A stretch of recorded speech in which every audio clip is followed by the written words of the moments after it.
کہ کسی نے مجھ سے کہا تھا کچھ سال پہلے، میں نے ایک واقعہ بیان کیا تھا، اعلیٰ حضرت امام محمد رضا خان فاضل بریلوی رضی اللہ تعالیٰ عنہ کے اہل بیت کا ادب کرنے کا ایک واقعہ مشہور ہے، جس کو ایک صاحب نے اعتراض کر کے کہا تھا کہ ایسا کیسا انہوں نے سونگ لیا۔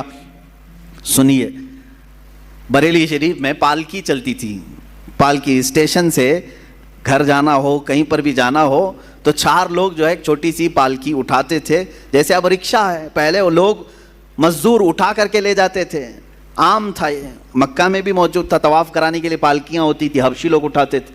بریلی میں امام اہل سنت فاضل بریلوی نے یہ کرائے کے پالکی والوں کو بلایا، اس میں 3 لوگ تھے یا 4 لوگ تھے یا جتنے بھی تھے، پالکی اٹھانے والوں نے کرایہ طے کیا، اٹھا لیا۔ تھوڑی دیر کے بعد اعلیٰ حضرت فاضل بریلوی رضی اللہ تعالیٰ عنہ کہنے لگے روک دو روک دو۔ روکا گیا، اتر گئے، کہا کہ تم میں سے کوئی سید زادہ ہے؟ پالکی اٹھانے والوں میں سے کوئی سید زادہ ہے؟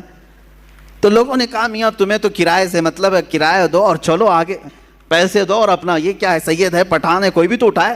اعلیٰ حضرت نے کہا ہرگز نہیں، میرا یہ شیوا نہیں ہے کہ کسی سید زادے پر میں سوار ہو جاؤں۔ آپ نے بار بار اصرار کیا تو ان پالکی اٹھانے والوں میں ایک سید زادہ تھا، انہوں نے کہا کہ ہاں میں سید ہوں۔ اللہ اکبر، تھوڑی دیر ہی سوار ہوئے تھے، اعلیٰ حضرت رضی اللہ تعالیٰ عنہ ان کے ہاتھوں کو پکڑ لیا، رونے لگے، بڑی خطا ہو گئی مجھ سے، غلطی ہو گئی، میں قیامت کے دن کیا منہ دکھاؤں گا رسول پاک کو کہ احمد رضا تو میرے بیٹے کے کندھے پر سوار ہوا تھا۔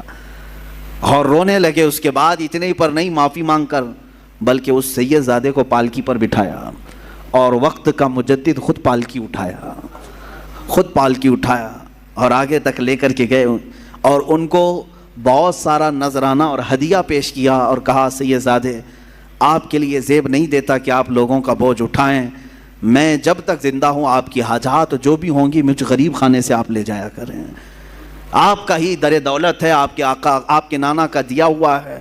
اس سید زادے کو اس کام سے ہمیشہ کے لیے دور کر دیا۔ یہ امام اہل سنت فاضل بریلوی رضی اللہ تعالیٰ عنہ کا مشہور واقعہ ہے، بیان بھی کیا جاتا ہے۔ کسی صاحب نے ہم سے کہا تھا کہ ایسا کیسے ان کو آ گئی تھی خوشبو، تو ہم نے یہی کہا کہ ان کی طرح عشق پیدا کرو، خوشبو آ ہی جائے گی۔ پیدا کرو جو گلاب کو سونگھے تو بھی کہے لب پھول، دہن پھول، زکن پھول، بدن پھول، واللہ جو مل جائے میرے گل کا پسینہ، مانگے نہ کبھی عطر نہ پھر چاہے دلہن پھول۔ کیا بات رضا اس چمنستان کرم کی، زہرا ہے کلی جس میں حسین و حسن پھول۔